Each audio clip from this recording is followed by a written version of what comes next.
இந்த சமூக நீதி அரசுன்னு சொல்றவங்கள பார்த்து கேக்குறேன். நம்ம பட்டியலின சகோதரர்களுக்கு எத்தனை அமைச்சர் பதவி கொடுத்தீங்கன்னு கொஞ்சம் சொல்ல முடியுமா?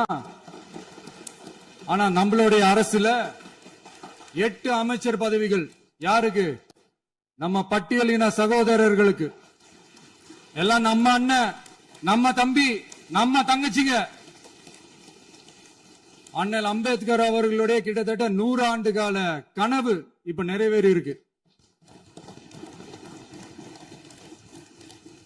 நான் ஏன் கொஞ்சம் சவுண்டா பேசுறேன் அப்படின்னா அவங்களுக்கு கேட்கணும்ன்றதுக்காக, தப்பா எடுத்துக்காது. அதே மாதிரி பெண்களோட பாதுகாவலர் நாங்க தான் அப்படின்னு சொல்லிக்கிறவங்களை கேட்கிறேன். எத்தனை பெண்களுக்கு அமைச்சர் பதவியில இடம் கொடுத்தீங்க கொஞ்சம் சொல்ல முடியுமா? எங்க அரசுல 4 சகோதரிகளுக்கு அமைச்சர் பதவி கொடுத்திருக்கிறோம்.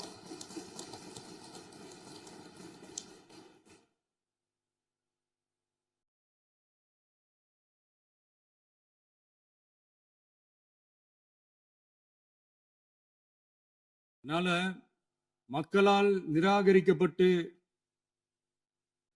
மக்களால் அகற்றப்பட்டவங்களுக்கு ஒன்னே ஒன்னு சொல்லிக்கிறோம்.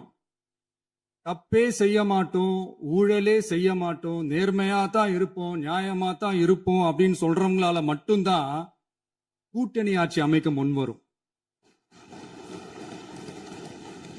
ஆட்சியிலையும் பங்கு, அதிகாரத்திலையும் பங்கு கொடுக்க முன்வரும்.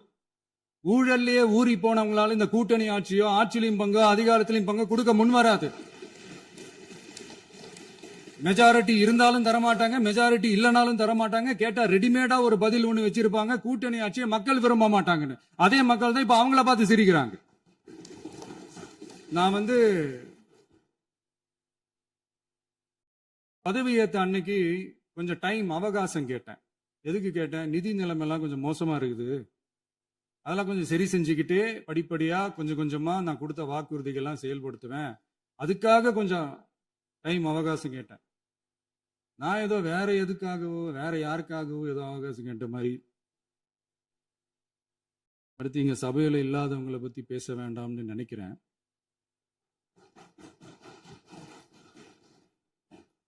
இங்க நம்மளை பத்தி அவதூறு பரப்புறதோட மட்டும் இல்லாம இப்ப நம்ம மக்கள் மேலேயும் அவதூறு பரப்ப ஆரம்பிச்சிட்டாங்க. மக்கள் நமக்கு ஓட்டு போட்டது தப்பான், குடும்பம் குடும்பமா நமக்கு ஆதரிச்சது தப்பான்.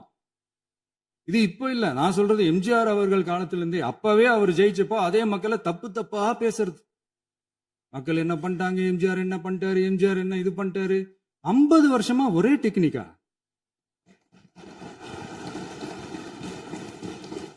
டெக்னாலஜி எல்லாம் மாறி வேற எங்கேயோ போயிட்டு இருக்கு. பஸ்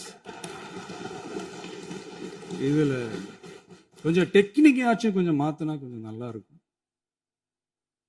அதனால மக்களுக்கு யூஸ்ஃபுல்லா இருக்கிற மாதிரி இந்த ஆக்கப்பூர்வமான கருத்துக்களோ ஆக்கப்பூர்வமான யோசனைகளோ இருந்தா சொல்லுங்க, அதை நாங்க டெஃபரெண்டா எடுத்துக்கிறோம். ஆனா அதை விட்டுட்டு இந்த நக்கலு, நையாண்டி, சம்பந்தம் இல்லாத பேச்சு இதெல்லாம் பேசிட்டு அப்புறம் முதல்வர் பதில் சொல்லல, முதல்வருக்கு பதில் சொல்ல தெரியல அப்படின்னா அப்புறம் என்ன சோஃபா மாடல் ஆட்சியா?